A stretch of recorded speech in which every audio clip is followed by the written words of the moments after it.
The former president suggested last Friday that the nation's highest-ranking military officer deserves to be executed for communications the general had with China. What happened at the White House is something none of us ever imagined seeing in American history. 44 and a half years. That's how long General Mark Milley wore the uniform of the United States Armed Forces. A 4-star general, and he was called a traitor. Trump's reaction? Silence, and a hasty exit that is leaving Washington in shock. What does this mean for our democracy? And why did the Pentagon just make an unprecedented decision? Let's now analyze the details of this confrontation that changed everything. But first, leave your like and your comment below saying what you think about all this. So that was General Mark Milley's extraordinarily pointed and specific farewell speech in Arlington, Virginia today.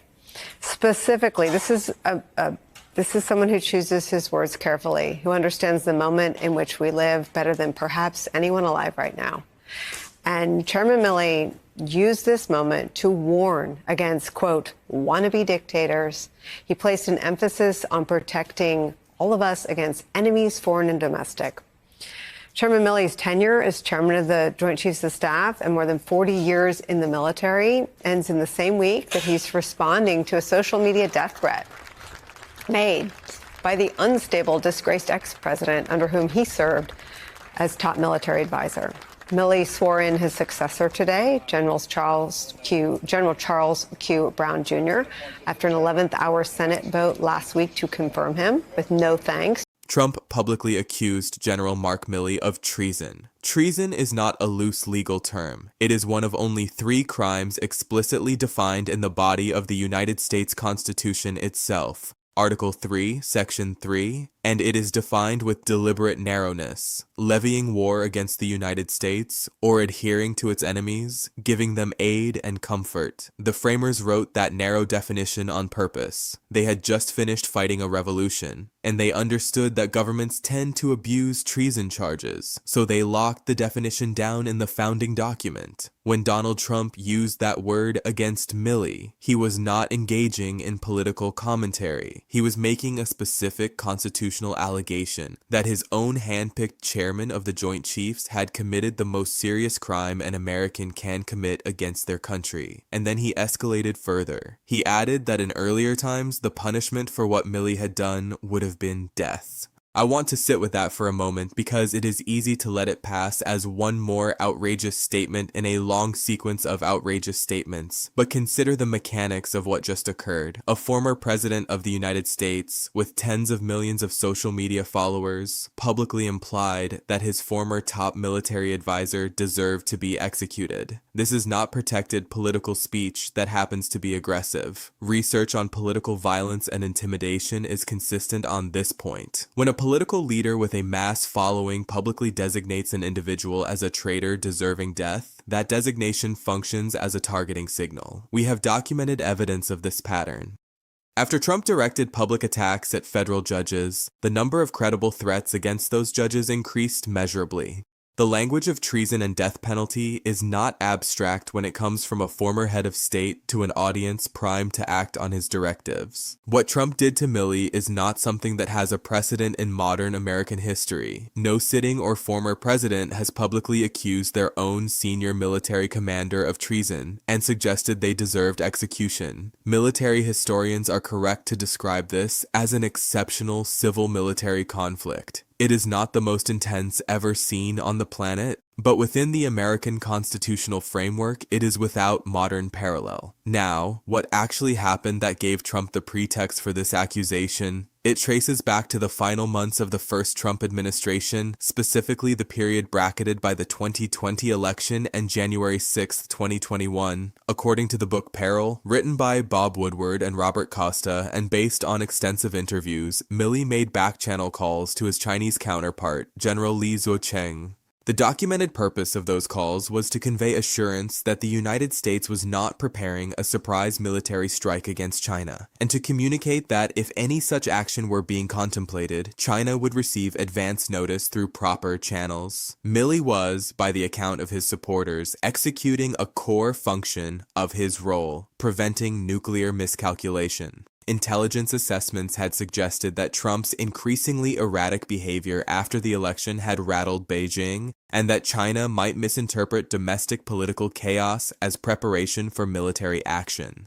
A miscommunication between nuclear powers does not require intent to be catastrophic. It requires only confusion. Milley's calls were designed to eliminate that confusion. Trump's interpretation was fundamentally different. From his vantage point, a military officer had made direct contact with a foreign military without presidential authorization. In Trump's framework, that was insubordination. And insubordination of a kind that, given the target was China, could be dressed in the language of treason. This is the crux of the disagreement, and it is not a trivial one. First time the chairman of the Joint Chiefs of Staff, General Mark Milley, is responding to shocking comments posted online by Donald Trump. The former president suggested last Friday that the nation's highest-ranking military officer deserves to be executed for communications the general had with China during the final months of the Trump administration. President Trump recently said that your dealings with China were so egregious that in times gone by, the punishment would have been death. That's right, he said that. That's correct. He is suggesting that you be punished by death. The former commander-in-chief to his former top military advisor. Look, I'm a soldier. I've been faithful and loyal to the Constitution of the United States for 44 and a half years. And my family and I have sacrificed greatly for this country, my mother and father before them. And, you know, as much as these comments are directed at me, I want to explain why the phrase wannabe dictator is more than an insult, because if you process it only as a rhetorical attack from a retired general who dislikes Trump, you are missing what Milley was actually doing. The phrase wannabe dictator from the chairman of the Joint Chiefs is a constitutional diagnosis. Here is what I mean by that. The American system of civil-military relations is built on a specific principle. The military is subordinate to civilian authority, represented by the president as commander-in-chief. This is not incidental, it is foundational. It exists because democratic governance requires that the institution with the monopoly on organized lethal force be accountable to elected leadership. A military that acts autonomously is not a democratic institution. It is a junta waiting to be named. But that principle of civilian control has a built-in constraint that is equally foundational. Military officers do not swear a personal oath to the president. They swear an oath to the Constitution, which means their obligation to obey the commander-in-chief is conditional. It extends only as far as the orders given are lawful, consistent with the Constitution, with federal law, and with the laws of armed conflict. An unlawful order does not become lawful because it comes from the Oval Office. This is where Trump's relationship with the military kept fracturing. Throughout his first term and into his second, the documented record shows a pattern of attempts to use military force in ways senior officers considered constitutionally or legally impermissible. In 2020, during the racial justice protests that followed George Floyd's death, Trump sought to invoke the Insurrection Act to deploy active duty troops against American civilians on American soil. Defense Secretary Mark Esper refused. That refusal cost Esper his job. He was fired. After the 2020 election, Trump reportedly explored the idea of using military assets to seize voting machines in contested states. His advisors told him directly that this was illegal. They refused to facilitate it. The plan went nowhere, not because Trump abandoned it willingly, but because the people around him declined to execute it.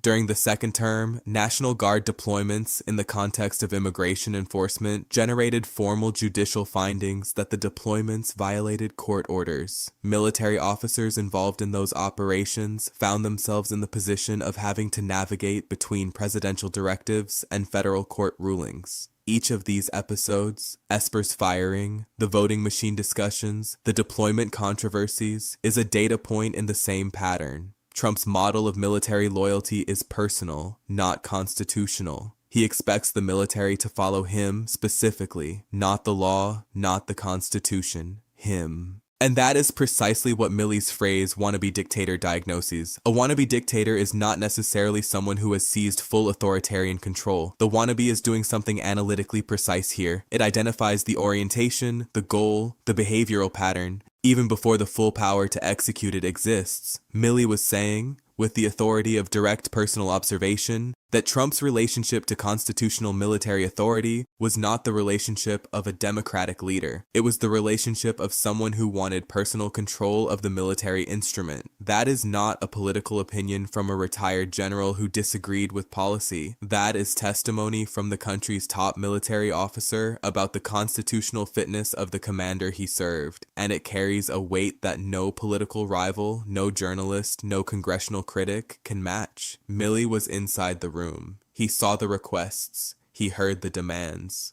He watched the pattern accumulate over years. When he chose to put the phrase wannabe dictator on the permanent public record, he was not venting frustration, he was filing a report. Now let's talk about what this means structurally, not just for the Trump-Milley conflict, but for the question that conflict raises about the future of American civil-military relations. There are two ways to read the pattern of military resistance to Trump's directives. The optimistic reading is that the system worked. Officers upheld their constitutional obligations, refused unlawful orders, and the checks built into American governance absorbed the pressure. The constitutional safety net held. The pessimistic reading, and I think the more accurate one, is that the system held by a margin that is considerably thinner than most Americans understand, and that the margin is getting thinner. Here is why.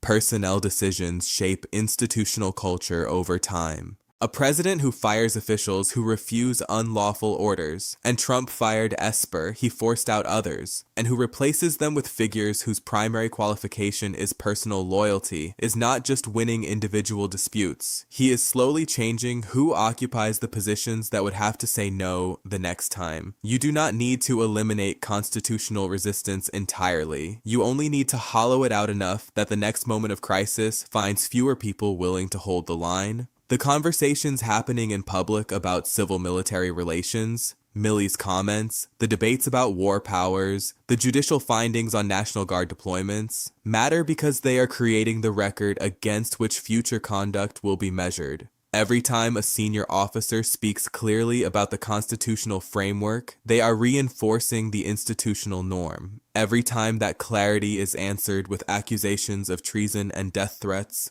the norm is under attack. The question Milley's farewell speech leaves open, and it is the right question, is whether the military will continue to treat constitutional obligation as the ceiling of its duty, or whether sustained political pressure will eventually produce a generation of senior officers who have learned that personal loyalty is the safer path. That question does not have a comfortable answer right now. Here is what the record actually shows. Donald Trump accused his own chairman of the Joint Chiefs of Staff, a man he appointed, a man who served him for years at the highest level of military command, of treason. He implied publicly that Milley deserved to be put to death. The documented basis for this accusation was that Milley made calls to Chinese military leadership to prevent nuclear miscalculation, calls that Milley and his defenders argue were within his professional and constitutional mandate. Milley responded by placing on the permanent public record the statement that American troops swear their oath not to a wannabe dictator, but to the Constitution of the United States.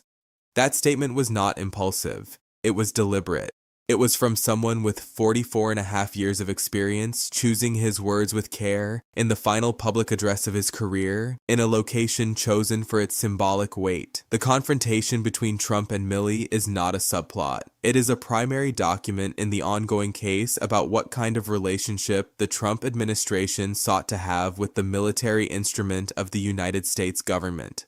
The broader pattern, the Insurrection Act pressure, the voting machine discussions, the deployment controversies, the firing of officials who said no, supports Milley's diagnosis. This was not about policy disagreements. This was about whether the military would function as a constitutional institution or as a personal instrument. And the military at its senior levels largely said no. For now. What happens in the second term, which personnel decisions get made, which officers get promoted, which ones find their careers shortened for the wrong reasons, will determine whether that answer holds. You should be paying close attention to those personnel decisions. They will tell you more about the future of American civil-military relations than any speech will. I'm Matthew John Turner. I cover these dynamics with the precision they deserve, not the emotion they generate, but the constitutional mechanics underneath them. If what you just watched raised a question for you, I want to hear it in the comments.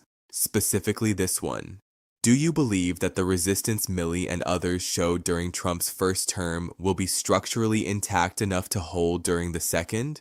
Or do you think the institutional culture has already shifted in ways that won't be visible until the next crisis lands? That is not a rhetorical question.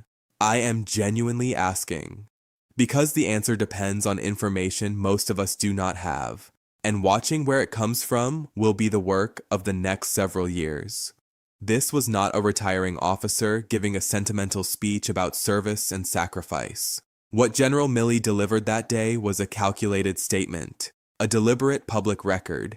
He chose each word with the precision of someone who understood that what he was about to say would be studied by historians, by military scholars, by anyone who later asked the question, what did the senior military leadership of the United States actually think about the Trump administration? And the answer Milley gave them was this, that American troops do not swear allegiance to a wannabe dictator. They swear it to the Constitution. That phrase, wannabe dictator, aimed at a former president of the United States, spoken by the man who had served as that president's top military advisor, is not hyperbole. It is a clinical finding from someone with a direct view inside the operation. Milley was not speculating, he was reporting, and he was doing it in the same week that the man he served had publicly suggested, on social media for his millions of followers to read, that Milley deserved to be executed. This is not political theater. This is a constitutional rupture in progress, and it deserves to be examined with the same cold precision Milley himself brought to that podium in Arlington. Let's get into it.